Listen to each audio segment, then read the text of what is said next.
Hello everyone. आज अपन बात करते हैं रक्त समूह या ब्लड ग्रुप के बारे में।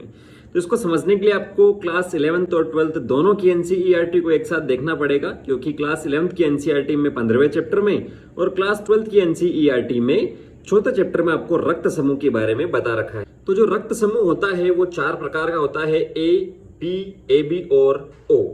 किस आधार पर इनका वर्गीकरण किया गया है? तो जो लाल रक्त कोशिकाएं अपनी होती है उसके ऊपर उपस्थित प्रतिजन के आधार पर इनको क्लासिफाई किया गया, वर्गीकृत किया गया है। जो ओ वाला होता है उसके पास किसी भी प्रकार का प्रतिजन नहीं होता और बाकी ए के ऊपर ए, बी के ऊपर बी और ए बी के ऊपर दोनों प्रकार के प्रतिजन होते हैं।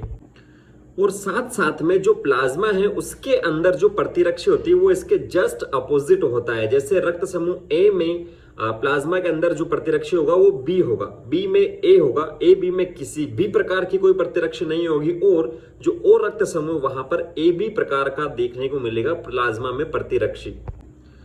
और रक्त समूह जो होता है वो यूनिवर्सल डोनर होता है, सर्वदाता होता है। और जो ए बी होता है वो सर्वग्राही होता है। जो प्रतिजन और प्रतिरक्षी है उसकी उपस्थिति और अनुपस्थिति के आधार पर इनका अपन ने नामकरण किया है, सर्वग्राही या सर्वदाता।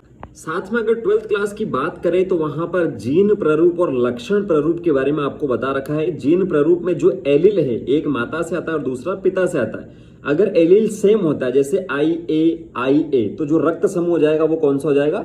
ए हो जाएगा। अगर अलग अलग प्रकार का जैसे मान लो आई ए और बी दोनों प्रकार का तो रक्त समूह ए बी आपके पास हो जाएगा। और किसी भी प्रकार का अगर वहां पर एलील पर कोई भी प्रतिजन नहीं है तो ओ रक्त समूह वहां पर आपको देखने को मिल जाएगा। ठीक है, जो स्मॉल आई से अपन नोट करते हैं इस प्रकार से।